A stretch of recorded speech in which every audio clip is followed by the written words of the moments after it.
Chapitre 13. Tricherie et trahison. La maison se dressa bientôt devant moi. La fumée montant des cheminées m'annonça qu'un bon feu m'attendait à l'intérieur. Je frappai à la porte de derrière. J'aurais pu utiliser ma clé, mais après avoir été absent aussi longtemps, j'estimais plus poli qu'on m'invite à entrer. Je dis toquer à 3 reprises avant que Meg m'ouvre enfin. « Viens vite te mettre au chaud, Tom !»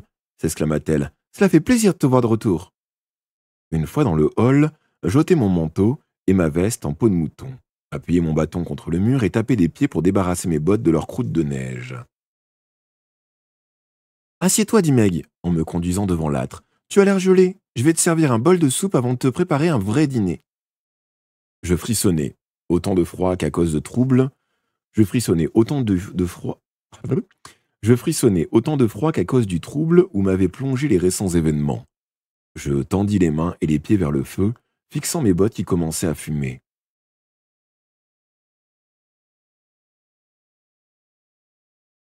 « Je suis heureuse de constater que tu as tous tes doigts, » s'écria Meg. Sa réflexion me tira un sourire. « Oui, monsieur Grégory, manquis-je ? Peut-être avait-il été appelé au loin pour quelque travail d'épouvanteur. Je m'en serais presque réjoui, car cela aurait signifié qu'il était guéri. Il est dans la chambre. Il lui faut encore beaucoup de sommeil et de repos. Il ne va pas mieux. Oh, il se remet lentement. Ce sera long, nous devons être patients. Surtout tâche de ne pas lui causer d'inquiétude. » Frodon.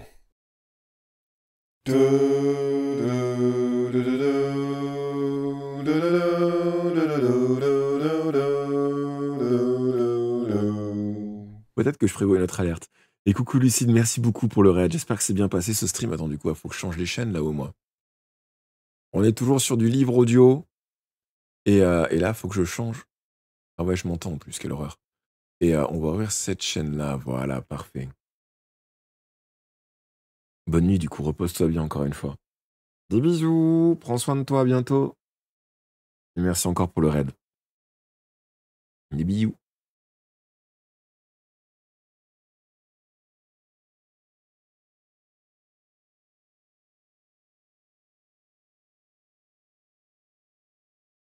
Elle me tendit une tasse de bouillon fumant. Je la remerciai et bus à petites gorgées, sentant mon corps se dégourdir peu à peu. « Comment va ton pauvre papa ?» demanda-t-elle en s'installant dans son rocking chair. « Sa santé est-elle meilleure ?» Je m'étais replongé dans mes pensées et la question me fit monter les larmes aux yeux. « Il est mort, Meg. Il était très malade. »« Oh, quelle tristesse, je compatis, Tom. Je sais ce que c'est de perdre quelqu'un de sa famille. » Le chagrin me tordit de nouveau l'estomac. Je pensais à ce que Morgan avait fait subir à l'esprit de mon père. Je devais absolument empêcher que cela recommence. Meg contempla un moment les flammes en silence, puis elle ferma les yeux et se mit à chantonner à voix basse. Lorsque j'eus fini mon bouillon, j'allais poser la tasse dans l'évier. « Merci, Meg, » dis-je. « C'était très bon. » Elle ne répondit pas, et je pensais qu'elle s'était assoupie, comme cela lui arrivait si fréquemment. Je ne savais que décider. J'avais espéré parler de Morgan à mon maître, hélas, il n'était pas assez en forme pour que je le tracasse avec ça. Je ne voulais pas retarder son rétablissement. Peut-être pendant qu'il dormait pourrais-je jeter un coup d'œil sur le grimoire, voir s'il était bien où Morgan l'avait dit. Peut-être y découvrirais-je une indication qui m'aiderait. De toute façon, mon maître étant malade, et Alice partie on ne sait où, je me retrouvais seul, et c'était à moi de secourir mon père. Tout ce qui m'importait, pour l'heure, c'était de le délivrer des griffes de Morgan. Je résolus donc de consulter le grimoire.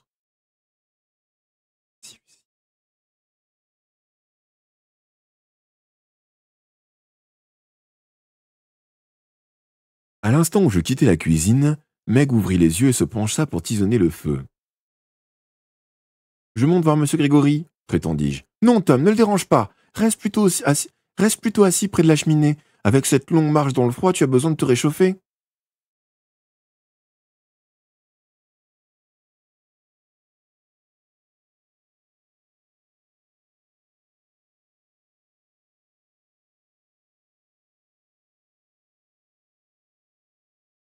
Alors je vais chercher mon cahier. Au lieu de me rendre dans le bureau, j'entrai au salon. Si mon maître était au lit, cela signifiait que Meg n'avait pas eu sa tisane. Or, il fallait qu'elle dorme le temps que je trouve le grimoire. Je tirai la bouteille du placard et versai une bonne dose de potion dans une tasse. Je retournai ensuite à la cuisine et préparai le breuvage. « Qu'est-ce que c'est » me demanda Meg en souriant lorsque je lui tendis la tasse. C'est votre tisane, Meg, buvez. Ça vous fera du bien par ce temps. Son sourire s'effaça brusquement. Avant que j'eusse le temps de réagir, elle m'arracha la tasse des mains et la jeta sur le carrelage où elle se brisa. Puis, sautant sur ses pieds, elle m'attrapa par la poignée et me tira vers elle. J'essayai de me dégager sans succès. Elle me tenait avec une telle vigueur qu'elle aurait pu me casser le bras. Menteur, menteur gronda-t-elle. J'attendais autre chose de toi. Je t'ai donné une chance et tu ne vaux pas mieux que John Gregory. Toi aussi, tu veux m'ôter la mémoire, n'est-ce pas? Sache qu'à présent, je me souviens de tout. Je sais qui j'étais et je sais qui je suis. Son visage touchant presque le mien, Meg me renifla bruyamment, puis elle ajouta d'une voix si basse que c'était à peine un chuchotement. « Et je sais qui tu es. Je sais ce que tu penses. Je devine tes pensées les plus secrètes, celles que tu n'oserais même pas confier à ta mère. » Ses yeux plongeaient droit dans les miens. Ses pupilles paraissaient étrangement dilatées. Meg était une sorcière lamia. Ses forces excédaient de très loin les miennes et son esprit commençait à contrôler le mien. Je sais aussi ce que tu deviendras peut-être un jour, Tom Ward, siffla-t-elle. Mais ce jour n'est pas près d'arriver. Tu n'es encore qu'un gamin, alors que moi, j'arpente cette terre depuis tant d'années que je n'ose en faire le compte. Aussi ne tente contre moi aucun détour de John Gregory, car je les connais tous. Elle me força à pivoter de sorte que je lui tournai le dos. Sa main lâcha mon poignet pour se refermer sur ma nuque. « Je vous en prie, Meg, gémis-je. Je ne voulais pas vous faire du mal. Seulement vous aider, j'en ai parlé à Alice, elle aussi le désirait. »« Ah, c'est trop facile. Était-ce pour m'aider que tu me proposes cette mixture infecte? Je ne le crois pas. Cesse de mentir, sinon tu le regretteras. »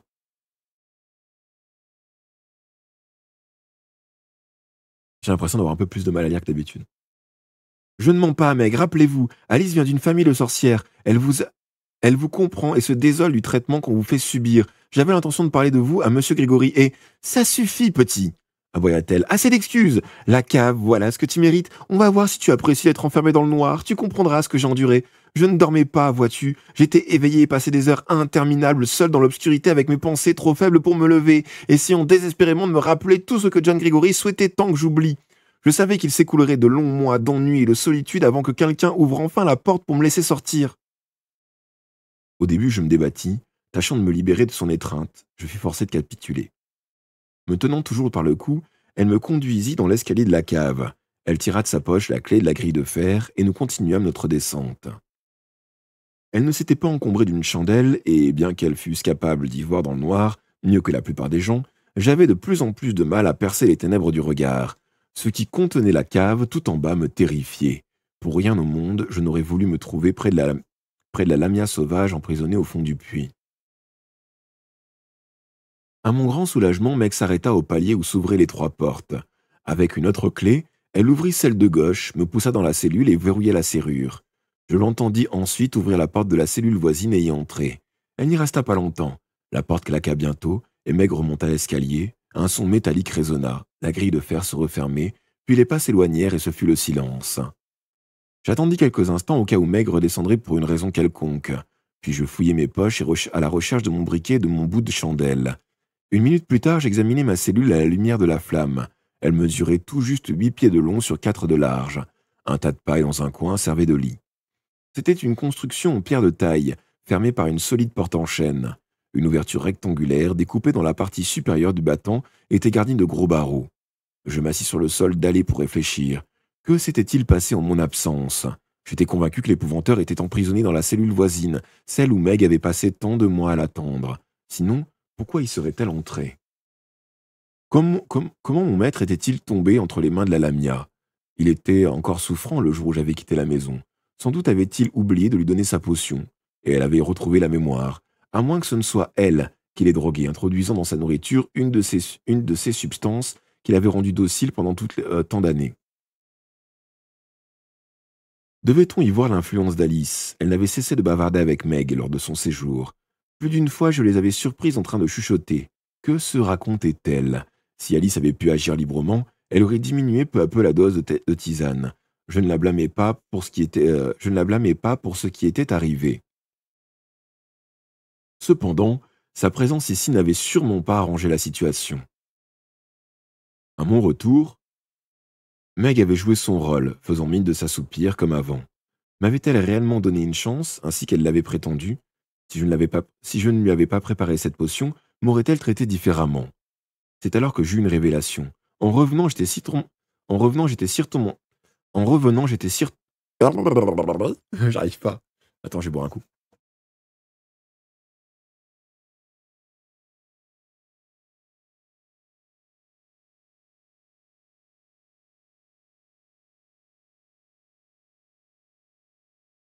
Ah, Kofi fête son anniversaire de partenariat.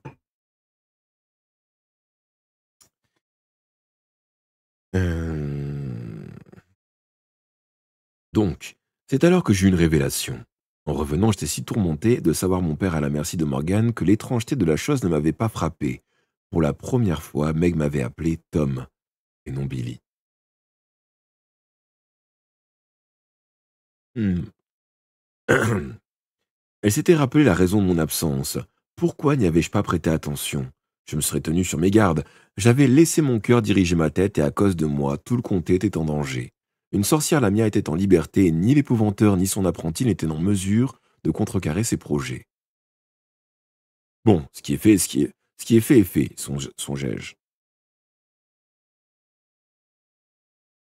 Il ne me reste qu'à trouver le moyen de réparer les dégâts que j'ai causés.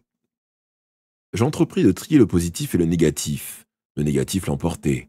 Meg m'avait mis hors de sa route en utilisant ses pouvoirs de sorcière, et elle en savait beaucoup sur moi.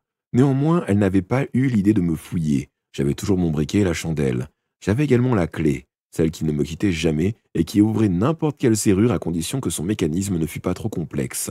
Ça, c'était le positif. Je pouvais sortir de ma cellule, je pouvais aussi ouvrir celle de l'épouvanteur. En revanche, mon passe-partout ne déverrouillerait pas la grille de fer, sinon mon maître n'aurait pas conservé une clé spéciale au sommet de son étagère. À présent, Meg était en possession de cette clé. Même si nous quittions nos cellules, nous serions encore enfermés dans la cave. La première chose à faire était de parler à l'épouvanteur. Il saurait quelle décision prendre. J'introduisis ma clé dans la serrure. Elle tourna sans bruit. La porte, malheureusement, était dure. Je dus pousser de toutes mes forces sur le bâton qui se décoinça d'un coup avec un grincement effroyable. J'espérais que Meg, dans la cuisine, ne l'entendrait pas. Sur la pointe des pieds, je gagnai la porte de la... Sur la pointe des pieds, je gagnai la porte de l'autre cellule et levai ma chandelle pour regarder à l'intérieur par le judas. Je ne vis qu'une masse sombre étendue sur une paillasse dans un coin. Était-ce mon maître? Dans un chuchotement, j'appelai à travers les barreaux. Monsieur Grégory, monsieur Grégory! Un grognement me répondit. Tandis que la masse allongée remuait vaguement, je crus reconnaître la voix de l'épouvanteur. J'allais réitérer mon appel quand un bruit m'alerta. Il venait du bas de l'escalier. Je prêtai l'oreille. Plus rien. Cela recommença. On montait les profondeurs de la cave. Un rat? Non, c'était plus gros qu'un rat. Le bruit cessa. Peut-être m'étais-je fait des idées. La peur vous joue parfois des tours. Mon maître disait toujours qu'un épouvanteur devait savoir s'il rêvait ou s'il était éveillé. Je m'aperçus que j'avais arrêté de respirer et je vidai doucement mes poumons. Ça bougea de nouveau dans l'escalier. Ne voyant pas au-delà du tournant, je ne pouvais qu'extrapoler. Quelqu'un se hissait péniblement. Ça remuait, ça s'arrêtait, puis ça recommençait. Je compris soudain que ça devait avoir plus que deux jambes. Ça ne pouvait être que la lamia sauvage. Après tant d'années à croupir au fond d'une fosse, elle avait une soif insatiable de sang humain, et j'étais la proie idéale. Pris de panique, je me réfugiai dans ma cellule, tirai la porte et tournai vivement la clé dans la serrure. Après quoi, je soufflai ma chandelle afin que la lumière ne l'attire pas. Étais-je pour autant en sécurité? Si elle avait été capable de sortir de sa fosse, c'était qu'elle avait réussi à tordre les barres de fer. Puis je me fis la réflexion qu'elle avait pu être délivrée par sa sœur. L'espace d'un instant, cette idée me rassura. Je me rappelai alors ce que l'épouvanteur m'avait dit à propos de la grille. Le fer empêchera la plupart de ces créatures de franchir l'obstacle. La sorcière Lamia était de loin la plus dangereuse de celles enfermées dans la cave. Si elle s'était mis en tête de s'évader, la grille de fer ne l'arrêterait pas longtemps. Quant au barreau de ma porte, autant ne pas compter là-dessus. Mon seul espoir était que la sorcière fût encore relativement affaiblie. Je gardai la plus parfaite immobilité, osant à peine respirer. Et ça rampait, ça se rapprochait. Je m'aplatis contre le mur, retenant mon souffle. Ça gratta à ma porte. Des griffes acérées mordirent le bois comme pour la déchirer. Je m'étais enfermé dans ma propre cellule sans réfléchir. Pourquoi ne m'étais-je pas réfugié dans l'autre, avec mon maître? J'aurais peut-être pu le réveiller et lui demander conseil. Il faisait noir, très noir, si noir que je ne distinguais même pas l'encadrement de la porte. Seul le Judas dessinait un vague rectangle plus pâle, barré de 4 traits. J'en conclus qu'une faible lueur éclairait l'escalier. Une forme bougea devant l'ouverture qui ressemblait à une main. Elle agrippa l'un des barreaux. Cela produisit un bruit râpeux, aussitôt suivi d'un sifflement de douleur et de colère. La lamia avait touché le fer et elle ne supportait pas ce contact. Seule sa ténacité l'empêchait de lâcher prise. Une forme plus large, tel un sombre disque lunaire, se colla au Judas, occultant le peu de clarté venant de l'extérieur. Ça ne pouvait être que la tête de la créature. Elle me fixait à travers les barreaux, mais l'obscurité était telle que je ne distinguais même pas ses yeux. Soudain, la porte craqua. Un frisson de terreur me parcourut, car je savais ce qui se passait. La sorcière tentait de tordre les barreaux ou de les arracher. Si au moins j'avais eu mon bâton en bois de sorbier, j'aurais pu la repousser à travers l'ouverture. Ma chaîne d'argent était en haut, au fond de mon sac. Je n'avais rien, absolument rien pour me défendre. La porte craqua encore, gémit sous la pression. Le bois plié, la sorcière siffla de nouveau, et mit une sorte de croassement dépité. Elle voulait entrer, follement assoiffée de sang. Un bruit métallique retentit alors. La lamia lâcha les barreaux et disparut de ma vue. J'entendis l'écho de pas qui approchait et la lumière d'une chandelle dansa derrière le Judas. « Arrière, arrière !» lança la voix de Meg. La créature recula bruyamment vers l'escalier et le cliquetement des souliers pointus l'accompagna vers les profondeurs de la cave. Je restai blotti dans mon coin. Au bout d'un moment, les pas remontèrent. On posa un seau sur le sol et une clé tourna dans la serrure de ma porte. Je n'eus que le temps de remettre dans ma poche le briquet et la chandelle. J'étais bien content de ne pas m'être réfugié dans la cellule de l'épouvanteur. Meg aurait découvert ma clé. Elle resta debout dans l'embrasure, levant d'une main son chandelier. On recommence. Elle resta debout dans l'embrasure, levant d'une main son chandelier. De l'autre, elle me fit signe d'avancer. « Viens ici, petit, fit-elle. N'aie pas peur, je ne mords pas. » Je me redressai sur les genoux, j'avais les jambes si flageolantes que je n'arrivais pas à me lever. « Tu viens ou faut-il que j'aille te chercher? Je te conseille la première solution, ce sera moins douloureux. » Cette fois, l'effroi me fit bondir sur mes pieds. Meg avait beau être une lamia domestique, sa nourriture préférée restait le sang.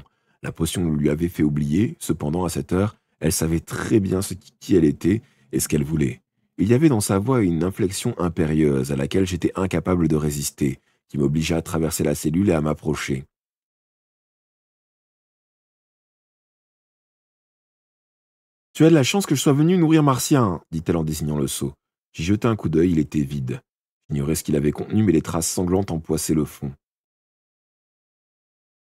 J'ai failli repousser la chose à plus tard, puis je me suis rappelé l'effet qu'un être jeune aurait sur elle. John Gregory est loin d'être aussi appétissant que toi, ajouta-t-elle avec un sourire ironique. Elle eut un geste du menton vers la cellule voisine, me confirmant que mon maître y était bien enfermé. Oh, ne le traitez pas ainsi, la suppliai-je. Vous êtes tout pour lui, il vous aime. Il vous a toujours aimé. Il l'a écrit dans son journal, je n'aurais pas dû le lire. Seulement je l'ai lu, c'est la vérité. Je me souvenais mot pour mot de ce texte. Comment aurais-je pu l'enfermer dans ce trou, alors que je la comprenais à présent? Je l'aimais plus que mon âme. L'amour, railla Meg. Qu'est-ce qu'un homme comme lui connaît de l'amour? C'est après votre rencontre, le jour où il était sur le point de vous enfermer dans une fosse parce que c'était son devoir de le faire. Et il n'a pas pu, Meg. Il n'a pas pu parce qu'il vous aimait. Il a transgressé tout ce à quoi il croyait, tout ce qu'il avait appris. Et il continue. S'il vous a fait boire cette potion, c'est qu'il n'avait pas d'autre solution. C'était la tisane ou la fosse. Il a choisi ce qui lui semblait le moins cruel, car vous êtes tout pour lui. Meg siffla de colère et fixa le fond du seau comme si elle avait voulu lécher les dernières gouttes de sang. Il a une curieuse façon de prouver son amour. Peut-être va-t-il comprendre ce que l'on ressent à moisir ici la moitié de l'année. J'ai le temps désormais, tout le temps de décider de son sort. Toi, tu n'es qu'un gamin, et je ne te blâme pas. Tu as été marqué par son enseignement, tu t'es lancé dans une vie rude, une tâche difficile. Elle marqua une pause avant de continuer. J'aimerais te laisser partir, seulement tu n'abandonneras jamais. Tu n'abandonnerais jamais, tu es ainsi fait. Tu t'efforcerais de le sauver. Tu trouveras de l'aide auprès des gens du pays qui n'ont guère d'affection pour moi. Je leur ai sûrement offert de bonnes raisons de me haïr autrefois. Quoique la plupart n'aient eu Que ce qu'ils méritaient. Ils m'ont pourchassé, tel une meute de chiens harcelant un gibier. Non, si je te rendais la liberté, ce serait ma fin. Je te promets quand même une chose, je ne te livrerai pas à ma sœur. »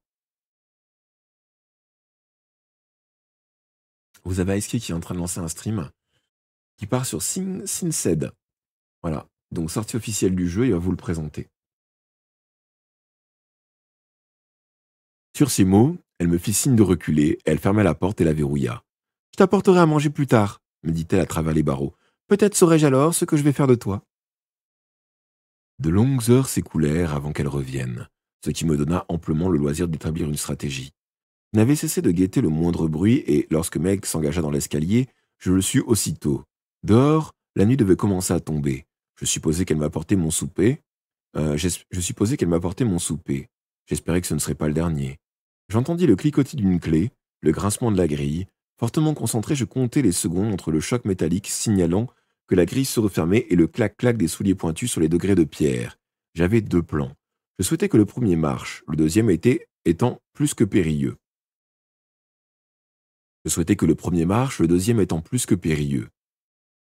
La lumière d'une chandelle dansa derrière le Judas. Meg déverrouilla la serrure et ouvrit ma porte. Elle portait sur un plateau 2 bols de soupe fumante et 2 cuillères. Je mis en œuvre mon premier plan, consistant à l'amadouer avec un beau discours.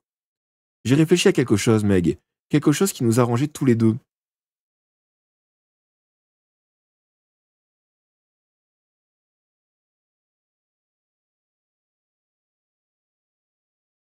Pourquoi ne pas me laisser le soin de m'occuper de la maison? J'allumerai les feux, j'irai puiser l'eau, et vous rendrez bien des services. Qu'arriverait-il quand Shanks viendra livrer les provisions? Si c'est vous qui le recevez, il comprendra que vous êtes libre. Si c'est moi, il ne se doutera de rien. Et si quelqu'un vient requérir les services de l'épouvanteur, je prétendrai qu'il est toujours malade. De la sorte, il s'écoulera des jours avant que quiconque découvre la vérité. Des jours que vous mettrez à profit pour régler le problème avec M. Grégory. Meg se contenta de sourire. « Serre-toi, Tom. » Je m'approchai, pris un bol et une cuillère sur le plateau. Me faisant alors signe de reculer, elle tira la porte. «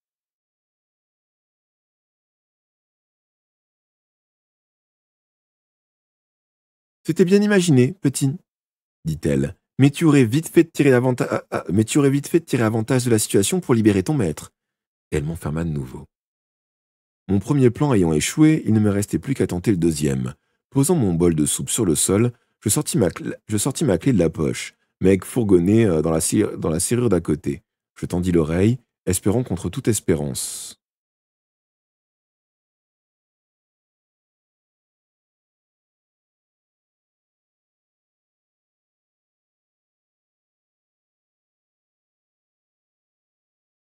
On va y aller à la suite plus vite, c'est terrible.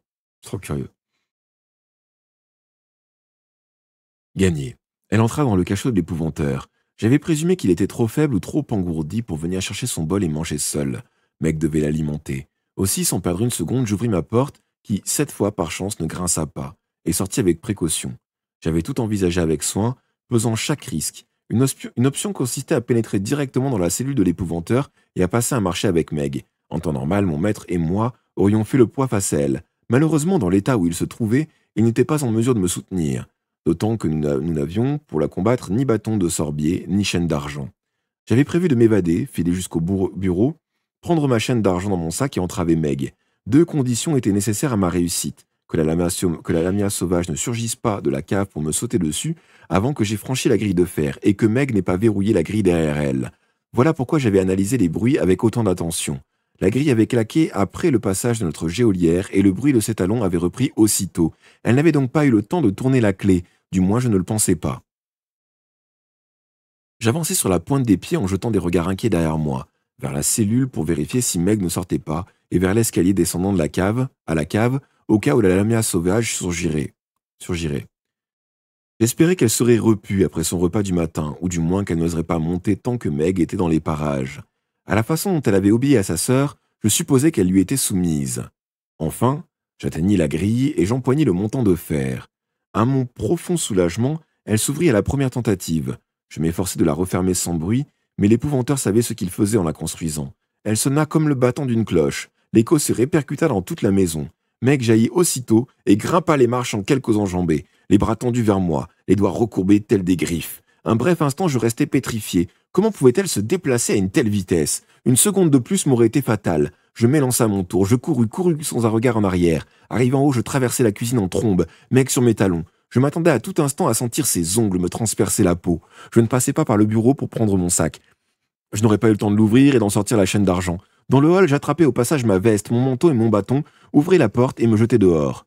Comme je l'avais calculé, le crépuscule tombait, on y voyait encore suffisamment. Un coup d'œil par-dessus mon épaule m'informa que personne ne me pourchassait. Je dévalai le chemin menant hors de la faille, dérapant sur les plaques de verglas.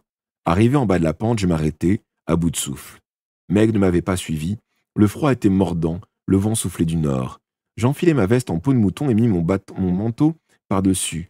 Puis mon souffle montant en buée dans l'air glacial, je m'accordai une pause pour réfléchir. Je n'étais pas fier de m'être enfui. Je n'étais pas fier de m'être enfui en laissant l'épouvanteur à la merci de Meg. Il me fallait à présent prendre la bonne décision et trouver un moyen de tirer mon maître de ce guêpier. Je n'y réussirais pas seul, et je savais à qui m'adresser. Andrew, le serrurier. C'était lui qui avait fabriqué la clé de la grille d'argent, fermant les catacombes de Priaston. Il m'en procurait une pour la grille de fer de la cave. J'allais devoir m'introduire de nouveau dans la maison d'hiver, franchir la grille et libérer l'épouvanteur. C'était plus facile à dire qu'à faire. D'autant que, en plus de Meg, une lamia sauvage se promenait librement dans la cave. Refusant de me décourager à l'avance, je pris la direction d'Adlington. Marcher dans la neige épaisse était pénible. Par chance, le chemin descendait tout du long. Au retour, bien sûr, ce serait différent.